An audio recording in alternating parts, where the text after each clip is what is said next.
Hello and welcome to another edition of Puck Talk with Pickens and Turner. I'm Dave Turner along with Pat Pickens. And Pat, I know before we get going here, I apologize if I don't sound so great.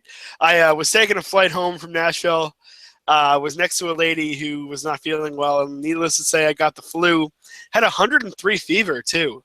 Got real sick. Yeah, I mean, I'm doing better now, but I know I don't sound. I don't sound great to begin with. But today, not so great. But I'm gonna soldier through it. 103. That's like the Rangers PDO this year. Yeah, I mean, I guess I'm getting a lot of good goaltending play in my in the inner workings of my body. Apparently, that's why I'm here right now. Yeah, but, well. We'll be through that. But anyway, getting on to things that are hockey, because, look, every game is crucial now. You could turn on the TV any moment, and you're seeing a game that has major implications. But last night, something that was a little scary, and then also I think kind of a game with no implications either, too, right? Yeah, of course. It was a game that didn't matter. It was Buffalo and Montreal just playing out the schedule here. PK Subban hits his own teammate, goes down. Looked very serious at first. Luckily, he's okay. You know, if you had heard a little bit about that and hadn't read further, he's fine. He was sent home. It was more precautionary than anything. Back on the ice Friday, too. Did you hear that? Yeah, I mean, apparently he's okay. But you know what, though? It's funny. I'm actually I know they're diverting here a little bit, but I heard a really interesting thing the other day. I'm going to divert into football just for a second here. There was a player for the Seattle Seahawks. I think his last name's Lockett. He got hurt I think it was last year. And they said that he had a neck injury that for whatever reason. He got hurt in Dallas. Yeah. He could have died. That it was so serious that if any teammate had picked him up to say, oh, come on, dude, you're okay, or if anyone had kind of moved him or even picked his arm up, it would have severed everything and he would have died. And that's why, there's no reason to ever be more precautious with these, because you never know. Look, PK is fine, and that's great. But I think that it serves as an example that you never know when these injuries are bad. And I'm glad to see that they're taking the steps to make sure that, everything's okay. That was a wacky play, though, wasn't it? Where, Sirens, somebody, and I watched the play, and you wonder what Yemelin was doing over there. Just because, it's almost two things. One, it's almost the perfect microcosm of the Canadiens season, right? Because they here we go again. Something else. I mean, they already lost Price, and then Subban. I guess Subban's not going to play, but you listen to Michel Therrien talk about defensive breakdowns, and that is a defensive breakdown. If you watch the play, I mean, forget the injury for a second. I know it's hard to do, but that is a defensive breakdown and a half. Yemelin's coming over to cover for Subban when Subban's riding him along the boards, and the front of the net is vacant. And if you look in the background, there's a Sabre standing there at the front of the net. The puck could have gotten to him. It would have been a sure chance and probably a goal in a one-goal game with 2 minutes to go. I mean, it's just so that was my thought. I didn't want to come off as short-sighted but the play should have never happened, because why is Yemelin over there in the first place?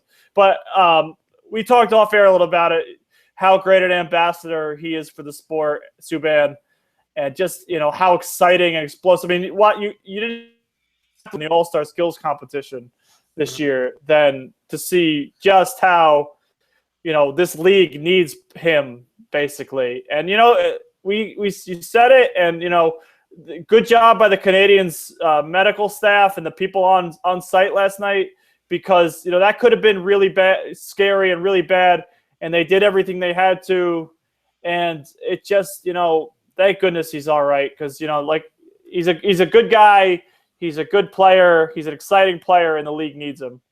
Yeah, absolutely. I mean, I think his value, when all that stuff came out, I know we didn't get a really chance to touch on it just because with the stuff with him being traded as much, and I tried to stay away from it because I thought that was all garbage. Oh yeah, you're not trading him. Yeah, you're not, because his value is off the ice too. What he does when he's at hospitals all the time, or he's doing other charity work. I mean, this is a guy that gives to the community almost as much as he does on the ice. And, again, it's just good work by their medical staff. And thankfully he's okay and he'll be back right away. We don't even have to worry about him healing. It seems like he's fine. So that's a good thing. Yeah, it's great. And no, may not even be a reason to bring him back out, back if he's, I guess he's not going to play Saturday. He's not available, eligible, healthy enough to, but, if they need to last the year, it's disappointing. But this season's over and done with for Montreal anyway. So, but man, what a season for them! Oh my God, just like that, add that scare to the list of things that have gone wrong for the Canadians. And, their fans must be besides themselves up there. But speaking of fans, it's starting to get beautiful up there, though. I bet. Oh, I can only imagine. Of course, if you listen to the show enough, I wax poetically about that city a lot. It's one of my favorite cities. It's got to be great up there right now. Even in New Jersey, it's nice right now. It's like 70-something degrees out there today. But speaking of heating up and fans that are happy, two teams are hanging around in the playoff picture in the Eastern Conference. Teams that maybe we wouldn't have even talked about 2 weeks ago. But the Carolina Hurricanes and the Philadelphia Flyers have both basically said, look, we're going to hang in this to the end pretty much here. Yeah. If you had to pick one, Pat, we'll touch on both, but if you had to pick one, who has a chance at maybe either getting past Detroit or even, dare we say, the Pittsburgh Penguins? I'd say Philadelphia, and I think they have a good chance of doing it. I'm not for a few reasons. Number one, let's start with the fact that the Flyers are, basically were left for dead in the middle of November. Couldn't score goals. We're getting fantastic goaltending, but could not score goals. And we're left. There were points when they were, around Columbus in the standings.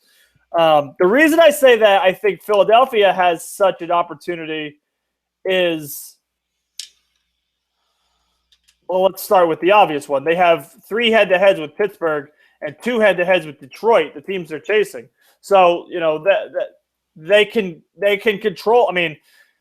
No human can control his or her own destiny. Destiny is what is defined as what will happen. Now that we got all that philosophy out of the way, the Flyers are in a position where if they can win some of these games or steal points, they really need to win the games with Detroit and Pittsburgh.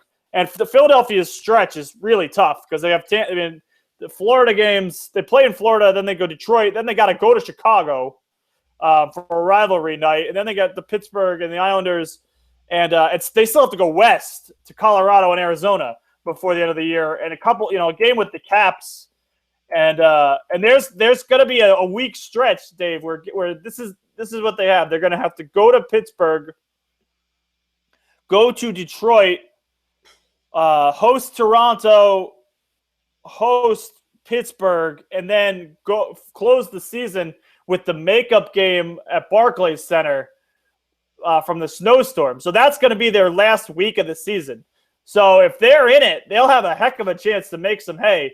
So with 3 games in hand on, I think they have 3 in hand on Detroit and 2 in hand on Pittsburgh, and they're right there. I think there's a really good chance where, they're pretty healthy now. Michael Del Zotto, who's been a big piece for them, which, say what you want about that fact, but he's evolved into a nice player.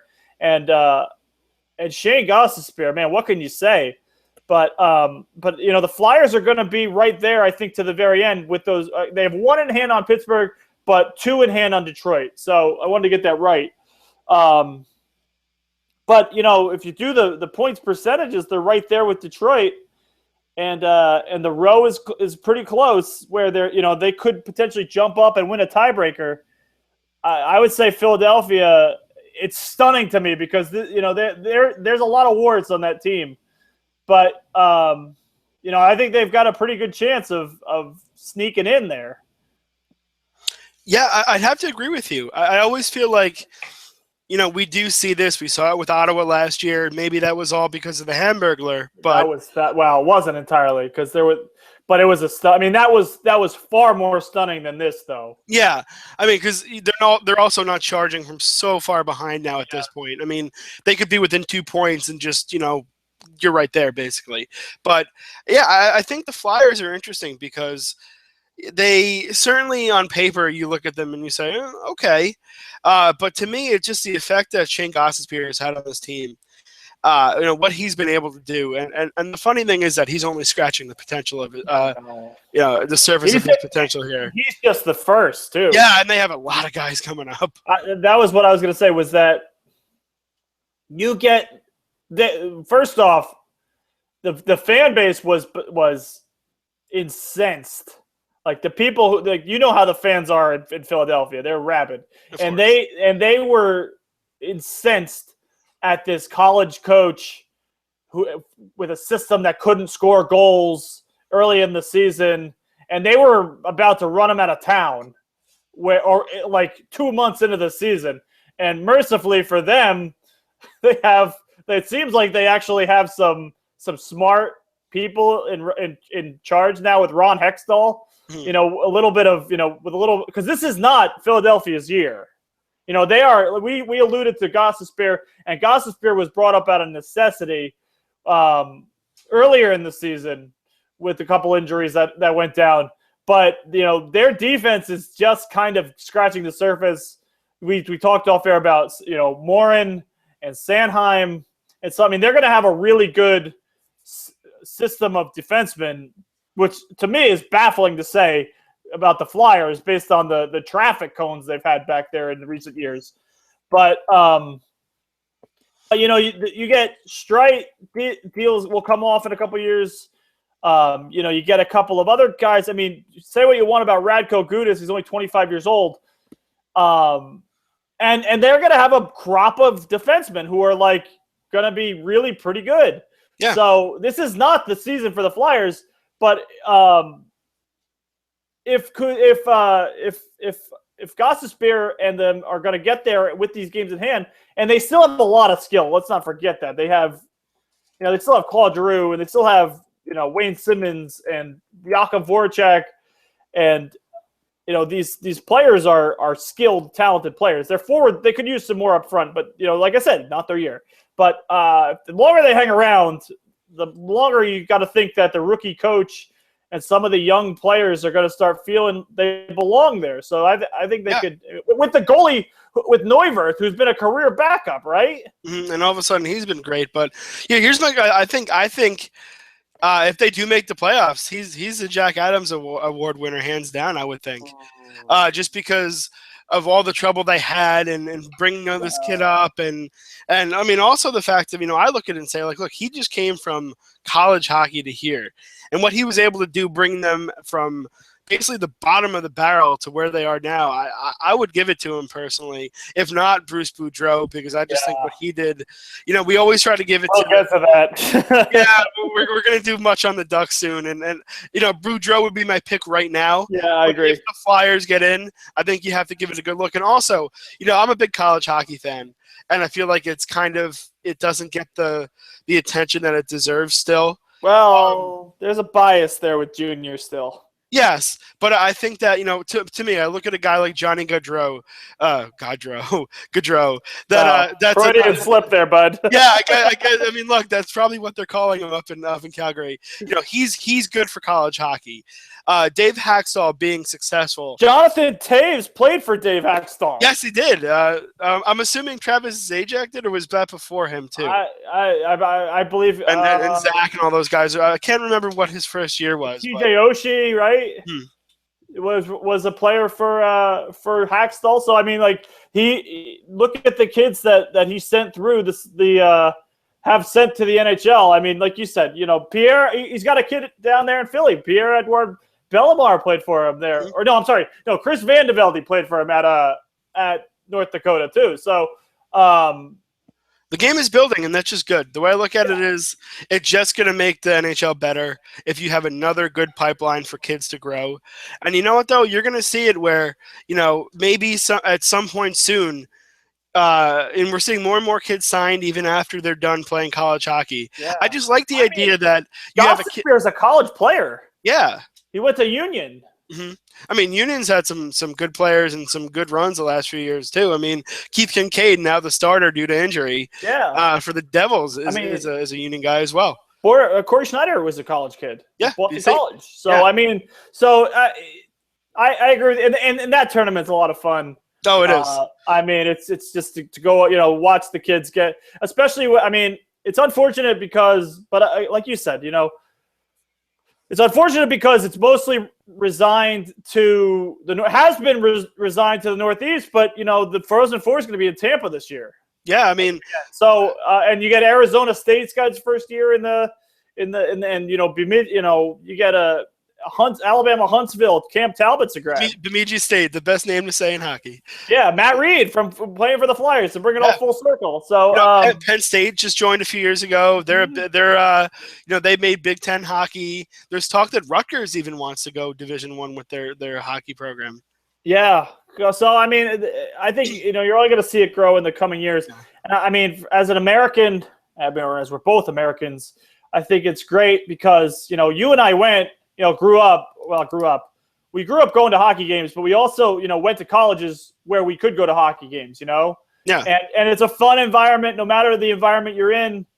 And if you go to the great old barns, like you go to Yale or you go to some of the places in the Midwest, but to watch or in Boston, and then to watch all that evolve and have that tradition and all that, fun, excitement, it's great. It's great for the game, and it turns people on to hockey is what it does, because if your first game is a college game with the band playing and with the rabid student section, or in a game with implications, it's that you got to get fans in the stands, you got to get people on the ice to grow the game, and this kind of devolved here a little bit from Flyers talk to college hockey talk, but it's okay. But I think it's great because as you get people in markets where there aren't teams, and they can be proud of their kids. Like people in Alabama could say they saw Cam Talbot when he was at Huntsville. Or they I saw Tanner Glass at Dartmouth. Yeah, I mean stuff like that, where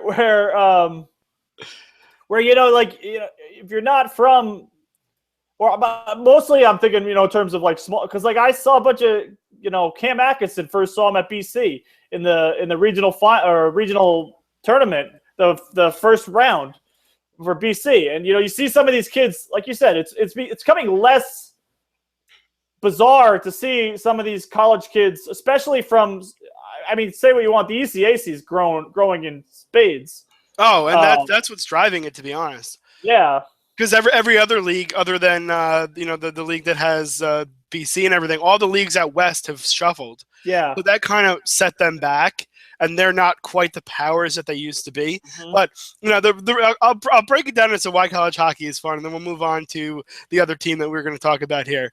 I had a friend who he was kind of the New England version of myself. He was short like me, but he had the really thick Boston accent. Mm-hmm. And his brother went to Maine, which is a big hockey program. Yep. And I knew the game, he knew the game, and we were at Quinnipiac. We were trying to teach the fans what the game was. And one of the things we came up with was we decided to find on Facebook. This is this was in 2007. We'd find the opposing team's girlfriend. We'd find out her name. Everyone would poke her. We'd make sure that everyone, like of all the students, would poke the opposing team's goalie's girlfriend. And then we'd find out what her name was. We even printed out a picture. I mean, it was just like hooliganism. Yeah. But I mean, that's what kind of makes it fun, is that it's that raw, college kids having fun. But you're talking about teaching the game to Quinnipiac, and now they're the number one team in the nation. Yeah, I guess they've learned a lot. That's for sure. Come a long way. I mean, and this isn't the first year either. That year with 13 with Yale, I mean, it was the same thing. But let's, I want to turn the attention to Carolina too. Just because, what they're doing is pretty incredible, and you can't kind of count them out because they traded Eric Stahl and Jordan Stahl. You saw I don't know if anybody saw the clip, but he was upset at Eric Staal because they went out and they lost the night they traded Eric Staal. And Jordan Staal was, upset because the team was right in it, back in it. I mean, they're right there tied with Philly with 14 games to play. So, you got to – what can you say? I think if Carolina gets in, Bill Peters has got to earn some Jack Adams consideration too, just because, they've been incredibly unlucky this year. If you look at their advanced stats, they've been bottom of the PDO in 5-on-5 PDO all season. I mean, they're still last. But if you look at them, when they get decent goaltending, they can compete. Like Cam Ward on Thursday night, kept them in the game a little bit in Boston, in a tough place to play, in an actual tough place to play, not like the Pete DeBoer description of a tough place to play. But when they score goals, I know it's so crazy to say this, but like when they actually get scoring goals, and when they get goaltending, they win games. And look at their 3-0-1 in their last 4. And the only game they lost or the game they lost in that stretch was Ottawa, and 93.4 was the PDO. So, 93.4 is some teams' save percentages, let alone save percentage plus shooting percentage. So when Carolina gets goaltending, they can win. And if Cam Ward's going to heat up, I mean, Dave, if this team gets in, the Hurricanes haven't lost a first-round playoff series since 2001, I think. I would think if they get the 8 seed, I know on paper it's David and Goliath. Or it looks like, it should. There's no reason why it should be that they should get torched by the Washington Capitals. But I'll say this: there's so much pressure on a team like Washington, and there's so little pressure on a team like the Hurricanes. God forbid they go out and win that first game, the Hurricanes. All of a sudden, one team is gripping the stick so tight they're going to break, and the other team saying, "All right, boys, let's go do this." Sure, it's probably not going to happen, and they're probably not even going to make it, but sometimes you see crazy things happen, and you know what? At the end of the day, I just like where this team is, how this team's coming along. And look at a guy like Jacob Slavin, who's come in and has done pretty well. So, yeah, and then 15 points in 49 games right now. Well, you're gonna get that. They're gonna get that opportunity too, because Carolina still has they have one next Thursday. They'll be at Pittsburgh in a marquee matchup. And if nothing else, get some of those younger players the opportunity to play meaningful games because, Jordan Staal's won the Stanley Cup, but there aren't a lot of guys on that roster who have even played in the postseason. When you look at, you mentioned the Cam Ward took them to the Stanley Cup, but besides those guys, I mean, Noah Hannafin, has played meaningful games at Boston College. But, besides that, there aren't a lot of guys on that roster. When you look at up and down it with, Jeff Skinner even or the Victor Rasks let's be real here too, Dave. They're doing this with a bunch of no-names too. Mm-hmm. But you know what, though? There's something to be said about that because if you can get these young guys the experience of not even necessarily making the playoffs, but just simulating the run here, it just helps because if you think about it, I mean, if you're a team like Montreal, even though, they're still technically within it, they've been playing out the stretch for a while. So It's not like they're going to bring up young guys and try to say, hey, look, we're trying to build towards something here. I almost look at it and say that it gives you extra weeks of meaningful coaching. Because instead of just trying to get through the schedule and do whatever, you're coaching situational stuff still because you have the situation in front of you. And for young players and young teams, I think that's a really good thing to be in it to the end. As much as tanking will help you in the long run, I think it's a good thing to stay in it because it allows you to finish the message you've been giving your team all year. And it allows you to kind of stick with it and say, hey, look, we still have to go out and do this. And that's a good thing for the development of young teams. Also, real fast, just while we're on the subject, further proof that every game matters. Carolina outshot Detroit in its second game of the season, 47-19, and lost 4-3. If Carolina had won that game, they'd be tied. Yeah. Or had won it in regulation, they would have been. They'd be tied, and then they'd be right in it right now, as opposed to like on the fringe. But like that was again second game of the season, and they got all their head-to-heads with Detroit out of the way in the first 3 weeks. But can you imagine? You know, they outshot them 47-19. I think it was Mrazek stood on his head, and Ward was awful. Like I said, 16 of or. He stopped 15 of 19, but that's the difference. So these every season there's a handful of games like that. But yeah, we'll stop talking about college for a minute. Actually, good transition with all the college talk because we can talk about what's going on in the state of hockey right now. Not obviously the state of the NHL, but the state of hockey. Minnesota, Dave, your beloved Wild are falling off a cliff again.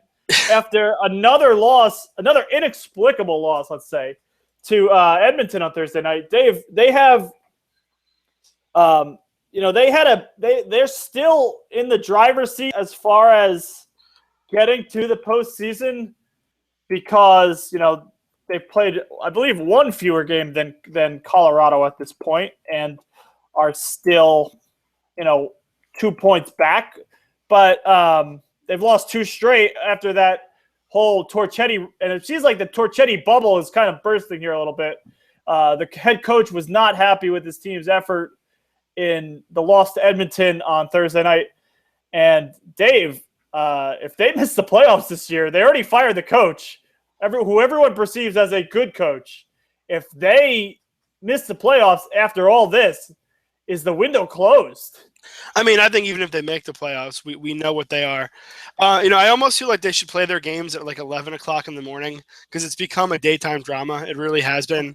It's a very interesting difference in a couple weeks here where I think before Mike, and look, I think the consensus is that Mike Yeo is a really good dude and he is a good coach. But the consensus was that Fletcher had to make that move. It had to happen, and it did. And then after that, then I think it was like, all right, well, now we have the fresh start. Now we can figure it out. And they go on. Yeah, and they do. They went on a run. They won 4 games in a row. They were scoring. I think they scored like 5 goals in almost every one of those games, I believe. They were playing really well. And now all of a sudden they're right back at to where they were, just meddling along, not a playoff team, no matter what they can do. And it almost seems like this is now the tipping point where it was like, damn it, we hit the reset button. It worked for a week, and now we're right back where we were. And you look at this team and you think, well, where are they going to get better? If anything, I think they're only in line to get worse because they're not going to be able to pay some of these guys in the future. Yeah. And even if they do make the playoffs, even if they get in, look, they're going to be the 8th seed if they do at this point, I would assume. Look who they're gonna play. Are they really gonna win either of those? Are they gonna beat Chicago or Dallas or somehow LA or the Ducks if they both get hot enough? I mean, are they gonna beat any of those teams? No. And that's the thing is that there's not much room to make this team better right now. I think there's gonna be some, as you always say, Vancouver, I think that's true. I think they're locking themselves into their ceiling right now. The only thing I think is if they get St. Louis in that first round series because there's a lot of history of success there against St. Louis. They did it last year, so they could kind of draw upon. And I know the coach would be more the guy to draw upon that, but the coach has had some experience doing that too. You kind of get the vibe that this is, like you said, this is a team that's kind of ready to fall out of it here. In terms of like this being the beginning of the end, because they were a playoff team. This is 4 years in a row. This would be the 5th year in a row, and you just wonder, like you said, you look at their roster and how it's constructed, and you look at the contracts is what you have to start with, because this is a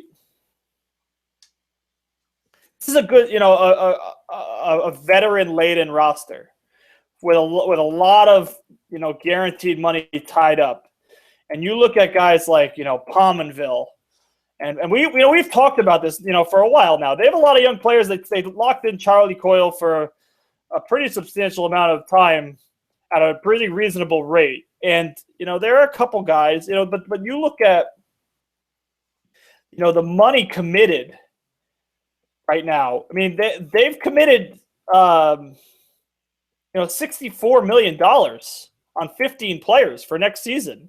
I mean, if, maybe and Matt Dumba is going to be due a raise. His entry-level deal expires. So, to me, you could almost make the case that the contracts on the defense are as bad. I mean, Suter, I guess less so because they're young players, but I mean, Pominville's deal is not good. Vanek's deal is still through next year. Mikko Koivu and Parise, obviously, everyone knows the story with that one, but like you said, they're almost going to have to hit the reset button here at some point in the next, I don't know whether it's a year, maybe a couple years. And that's what obviously the conversation was when Yo got fired. What's the deal with Fletcher here? When is he going to start feeling it a little bit? Because Parise, Koivu, Vanek, and Pominville, they all have no move clauses too. And obviously Suter does. I mean, but no one's taking that money anyway. But why does Jason Pominville have a no-move clause? And why is he making $5.6 per year every year through 19? I mean, he's 33 years old. He's going to be 30, almost 37 by the end of that deal, or 36 by the end of that deal. I mean, did you really expect Jason Pominville to put up 60-point seasons through his 35, 36 year? I mean, do you really? I mean, and why all the money to these wingers, Dave? We talk about this a lot, and you're going to get Mikael Granlund's going to come up here for restricted, and Eric Howell is going to come up here for restricted, and in a couple years, that I just don't know how they're going to get any depth in the years ahead with all this money owed to wingers and older players. Yeah, it's, I almost feel like they assumed more of this team than they actually got. Where the minute that they started to the minute that they brought the Suters and Parises in, and even to the point of now when they found Dubnyk and they got their goalie, that I think that they just assumed it was going to happen. That they were going to be a team to beat, and that they made moves that were short-sighted because they figure, well, it doesn't matter if Jason Pominville doesn't score in a couple years when he's old because, well, we'll probably have a cup by then. I almost feel like that was the impetus behind it, that they felt that they were so close that making a move with a bad ending to it wouldn't matter because they were on their way towards winning. And to be fair, they were. I mean, you look at where they were. I mean, they had the nice growth.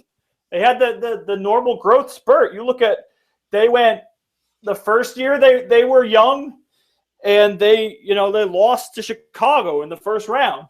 5 games. The second year, they upset Colorado in the first round, and the goaltending wore out at the end of that playoff year in 2014 is what happened. I mean, they were in the Ilya Bryzgalov by the end of that series. So, progression. And last year should have been the progression where, they underachieved again, but they won the playoff round, and they did it convincingly too. And then, it's that Chicago thing again, where, the natural progression would have been, you beat Chicago, you go to the Cup Finals, and then you either win or lose, and you continue on. I mean, it was right there for them, and they just couldn't beat Chicago. So, and let's not forget that this is a pretty good team in a very good conference and division. But I mean, for the start of this season to go and they're going to miss the playoffs, that is stunning, Dave. It is, because I just don't know where they can get that much better. You want to say that they make a big trade and shake things up, but it's going to be kind of a lateral trade because you're going to have to basically give away somehow get someone, get rid of no movement clause. And you're going to have to do something that's going to have to make up for the contract. So you're not going to get the full return on even the player because you're shipping a contract to a team. So to me, I almost look at it as they're just biding their time until they're not going to be able to afford all these nice young players, the Howlas, the Coyles, the Dumbas, where basically they're going to be stuck until they can't afford these guys, and then what? I mean, it just seems like there's no light at the end of the tunnel for this team. Yeah, Zucker's is a restricted. Mm-hmm. He's going to have arbitration. We talked about Dumba. We talked about Mike Riley, who they signed out of college. I mean, maybe we've seen weird things happen with other teams where the Flyers got a lot of cap relief from a trade, and they don't have a lot of. I don't think they have any retained salary cap in terms of trades, so they could probably retain some salary in terms of that. I mean, they have to get creative because, like you said, there's a lot of age, and maybe they just, let some of these guys walk, hope for the best with some of their younger players coming through the system here. But it just seems so weird because, this is, where do you even try to get better, Dave? I mean, they look pretty sound defensively. They have good they have players who should be playing to the, to quote the term, the back of their hockey card, right? Where, Vanek, I mean, say what you want to about Thomas Vanek in the playoffs, but Thomas Vanek is a regular season performer every year. And, he's down to 18 goals, I mean, maybe he'll probably end up with a 20-goal season, but, it's not the 52-point season he had last year even. It's not the 30-goal season he had 5 years ago. 5 years ago at this point. Or I mean, even the year before, he had 27 goals. So, I mean, he's way off that clip. And, Jason Pominville, again, it seems like a real nice player and a real nice guy. But, again, they traded him. They traded for him when he was the captain of the Sabres. And when he was a consistent 60, 70, even 70 at some point performer. Yeah. And he put up, 30-30 his first year. And now he's 11 goals and 22 assists, way down from even the 50-point thing he put up last year. So, I mean, that's why this is such a big deal for the Wild to have. I mean, and like you said, they expected Vanek, and especially Vanek and Pominville, playing with good centers, to be difference makers. And this year they're not. And let's be real here, Dave. This could just be a one-off, because this team has played a lot of hockey the last 3 years. Sometimes that catches up with you.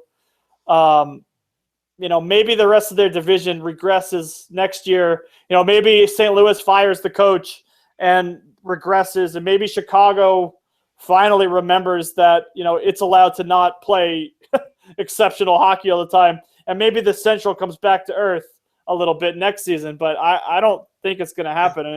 And if anything, Minnesota is going to be the team that regresses. Yeah, but just before we move on here, I want to play devil's advocate a little bit. I know we say so many nice things about Zach Parise and Ryan Suter, not off the ice, of course, but I'm talking on the ice here. Maybe they are both a little overstated. And I want to preface this by saying I think they're both excellent players. But here's my thing. Ryan Suter is a guy who put up a lot of points when he was in Nashville.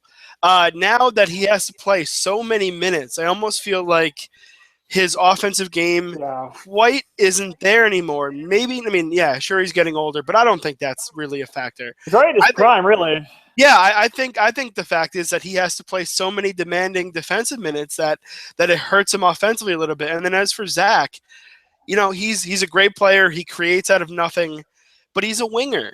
You know, he's not a center. He's not he's not a big body that, you know, he's not a Ryan Getzlaf or something that can come in. He's not a shutdown guy either. Yeah, you know, and I feel like maybe these were not the right, as much as they're really good players, giving these guys the kind of money and shaping your team around them, maybe these were not the kind of guys to go all in on. I mean, that's their problem too, is that they put their lifeline into these guys.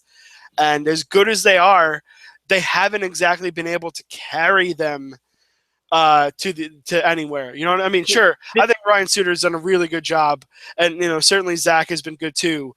But I just feel like, you know, maybe we have to look there first. Is that they put all the money in these guys, and they have not been able to be the all-world players that are, you know, just pulling them, kicking and screaming into the playoffs.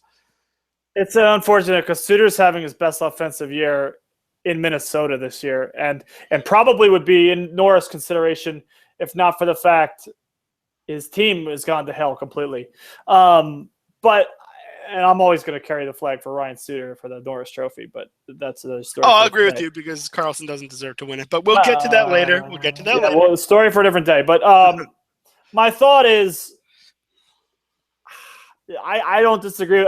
The irony with that, Dave, is that they're such good off-ice leaders, you know, but and there's such great on-ice players, yet the on-ice play is not quite the kind of play that, like you said, that demands that, or that allows you to win all, you know, as many. To like, because you look at the money that have been given to, you know, the tandem deals that have been given through the years, and it's Sid and, you know, and Malkin got a big deal, or Taves and Kane, or Perry and Getzlaf, and at the crux of one of those is a center, you know, is a two-way center, or Doughty and Kopitar even, who can shut down the offense, the opposition's top line, and then, you know, drive play and create offense. And then you have either the skilled winger or the super skilled defenseman or whatnot. So, but like you said, Minnesota gave all its money to the winger and the defenseman. And Parise can do what he can offensively. And, you know, he's willed them into the playoffs thus far. But you almost could make the case that the money would have been better spent on a center to go along with him. You know, a shutdown two-way type of player. And I know those guys don't fall off trees, but, you know, and it's not, you can't say it's Zach's fault because, you know, all he's done is perform and get them to the playoffs every year since he's been there. And I always say, you know, Zach Parise has never missed the playoffs. And there's a reason, or in a season, he missed the playoffs the 1 year. He missed almost 2/3 of the season. And there's a reason for that, because he's a winner and he's a great player. And he's not having a great offensive year this year. He's had some, you know, injuries and things. But I feel bad saying it, but I think you're right in some capacity because, you know, these are great players, but they're not the kind of players that, or maybe it's just that they don't have the supporting cast. Because, yeah, that too. You know, or maybe it's still budding. Maybe it's that kind of veteran versus youngster thing, because you have to think that, you know, there is. I mean, Mikael Granlund is a great budding young center, and you know, Erik Haula, you alluded to, is a pretty good up and coming center. And yet they just haven't found success. So it's worth monitoring for sure. And I think, you know, like you said, just having these guys' offenses fall off of Chloe, Parise, Vanek, and Palmanville. I mean, these wingers have to score goals for them to win. And, you know, their production just kind of fallen off a cliff here. But, you know, I think they're probably still going to get in. But this season has been weird to say the least, Dave. But speaking of weird seasons and seasons that started in peril that have been revived, Dave, we both agreed Bruce Boudreau is the Jack Adams Award winner just because of what he's done and how he has gone from on the firing block to running away with a playoff berth. Dave, they might get in as the 1 seed, and we both agree that may not be the 1 seed in the Pacific, and then we both agree that might not be the best thing, although it might not be the worst these days either. But Dave, there's a lot to like about what Anaheim's done lately, especially when you watch that game with the Capitals earlier in the week. Yeah, I mean, they look like a completely different team. They really do. I think they had such high expectations, especially when we thought that Chicago was mortal this year before we realized that they were just going to do what they do every year. Mm-hmm. I think, a lot of people anointed this as the Ducks year. I did. I'll admit I picked the Ducks to go to the finals in my preseason pick. So I guess I'll stick with it for now. Might as well go back to it, right? Yeah. To me, this team, they had such high expectations because, the Kings and then why didn't the Ducks get their chance yet, And they were close last year, but they didn't. And then all of a sudden they come out of the gates and they look awful. And all of a sudden it's, wow, they shouldn't have let Francois Beauchemin go. Defensively they're not that good. Oh, now the goaltending's not that good. Now Getzlaf and Perry are old. I mean, every single possible thing that you could say about this team was talked about early in the year. And then all of a sudden they just got going. And I remember us having this discussion and saying, well, the Pacific is really bad. So is there any way that that they're going to make it, right? And then all of a sudden they make us, look like, why the hell did we even have this conversation? Yeah. Because they're so far ahead. Sure, they're not having, statistically, their players are not having crazy seasons. I mean, the one guy I think that I've looked at and said he's arrived as a big-time player, and I think he's not getting talked about enough, is Sami Vatanen. Guy has 37 points already. He's played in, he's played in every game for them this year. 37 points, plus 4. He's still so young. Look, he could end up finishing with close to 45 points. I mean, that's a great season for him. He's a star in the making. Hampus Lindholm has been pretty good. Yeah. I think that everything that had to do with this team, with all the issues that were going on, I think it's in the rearview mirror. This team is ready to rock. They know what it takes. They certainly have been there just as much as anyone else who isn't named LA or Chicago. More so even than in that case. Yeah, I mean, funny enough, they're going to have to probably go through both of them to get there anyway. I'm sure when all is said and done. Yeah. But and even the goaltending has been pretty decent. I mean, if you want to say that, Gibson when he's come in, has been pretty good too. Anderson's got a .922 save percentage. Gibson's got a .919, which isn't terrible. Isn't all worldly, but it's better than average. Yeah, I mean, and certainly I think that if you look at their stats after, maybe after the new year, I'm sure the numbers are even higher. Look, this is a team that has a lot of talent. They stayed with it. Give Bruce Boudreau credit. He could have done something to get himself fired. He could have done something to lose his team. He stayed with it. He knew the division he was in. That look, they didn't even have to be great right now to make the playoffs. If they had 70-something points, they'd still be in the playoffs, in that division. So for me, they did the right thing. They stayed the course. I don't want to play the Ducks in the playoffs. I don't know about you, but I would want nothing to do with this team right now. I agree with you, and I think the thing with them is just how they find pieces. It's just, to me, it's remarkable how they've, look at the emergence of Rickard Rakell, for instance. He's playing their second line center right now with Perry and Jamie McGinn again, a trade deadline acquisition. Now that line's like finding it.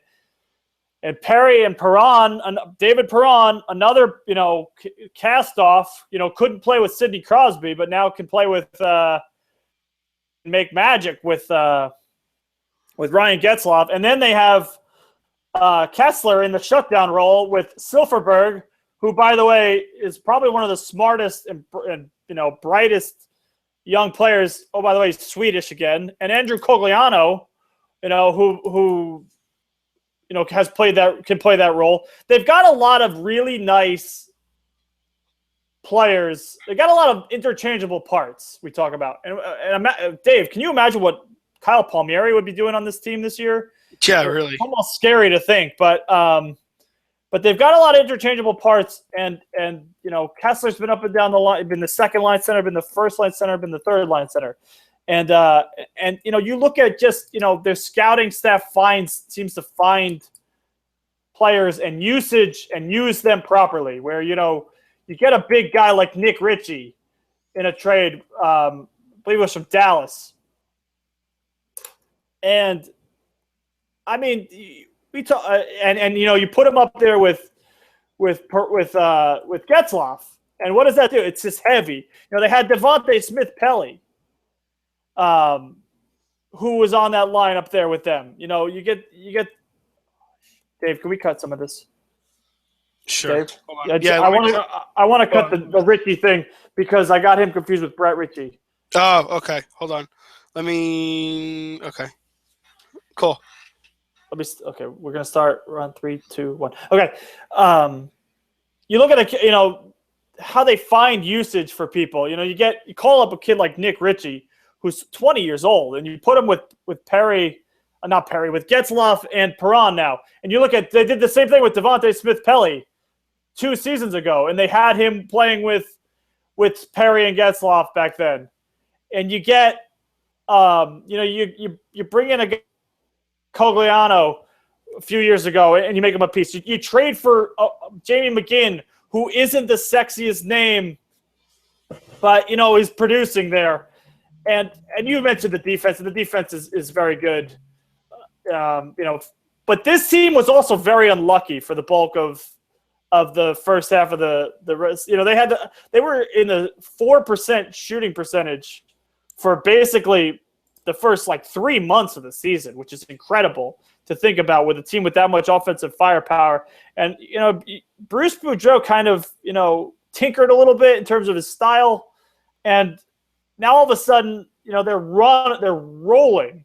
And you look at Raquel's emergence, and you look at put your lines in the blender a little bit and separate Perry and Getzlaf, who have played together for so many years.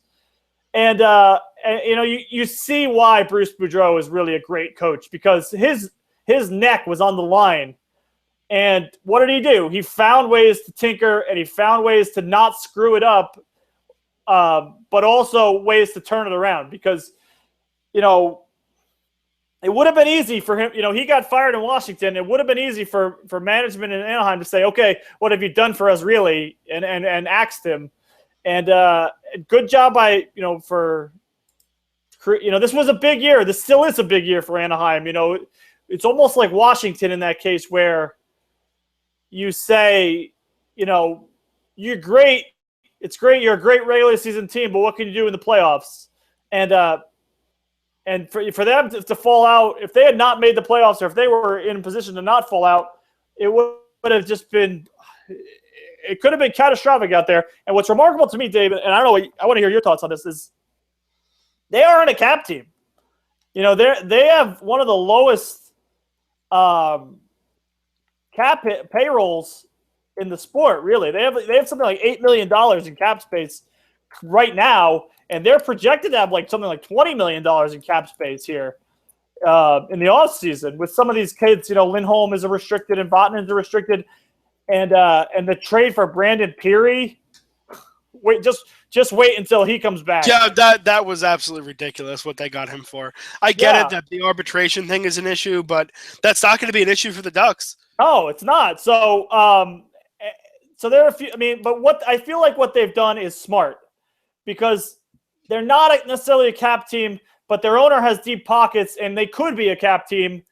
And they have some guys they could lock up. They have some guys they could afford to walk. You kind of get the vibe that Perron's going to get re-signed here. Mm-hmm.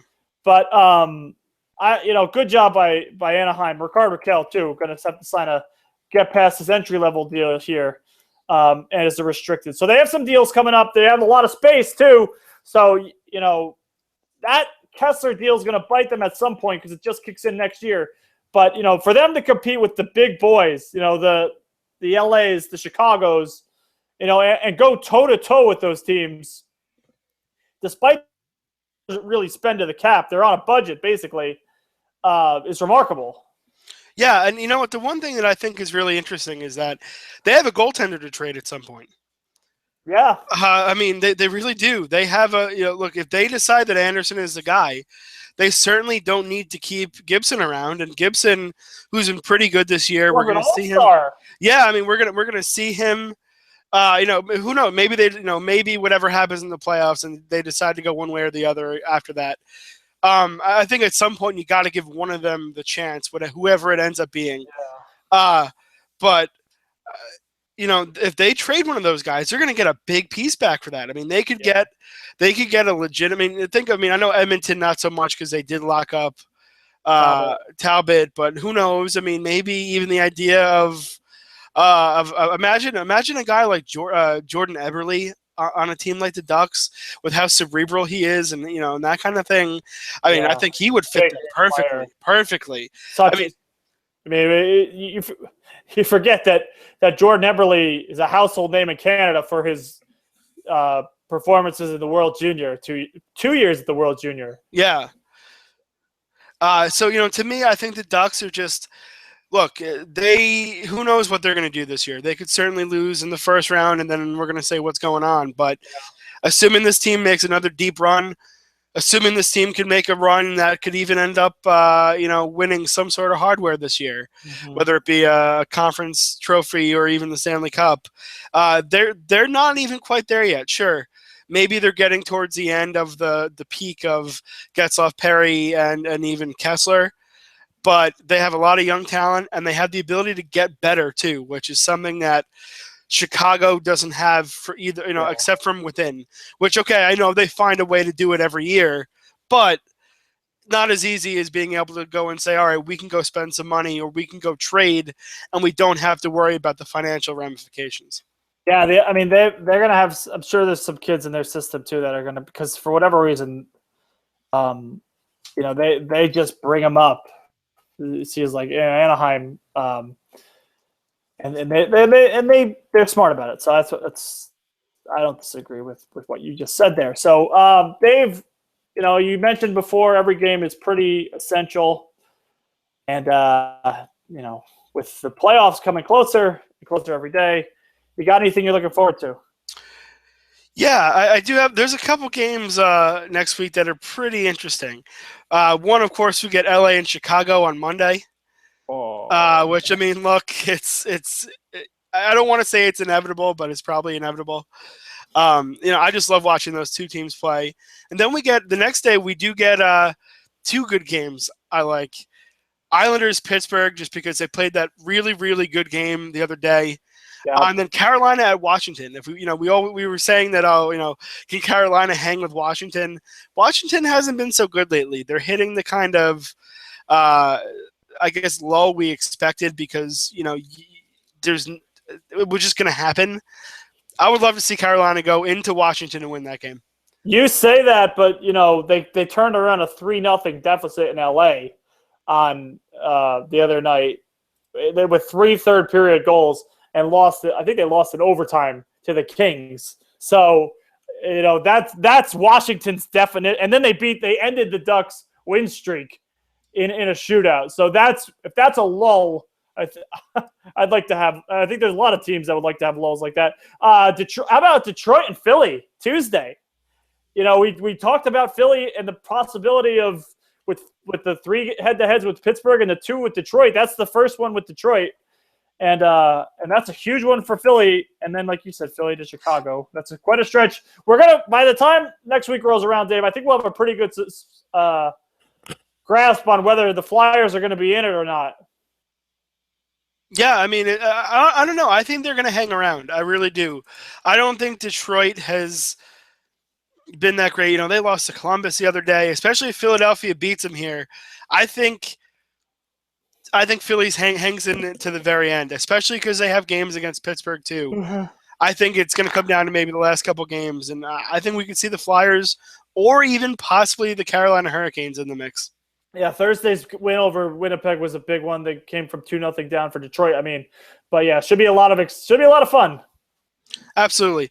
All right, Pat. So we'll be back next week, and we'll have more, I'm sure, to talk about here as the playoff races heat up. Maybe the Flyers will be out of it.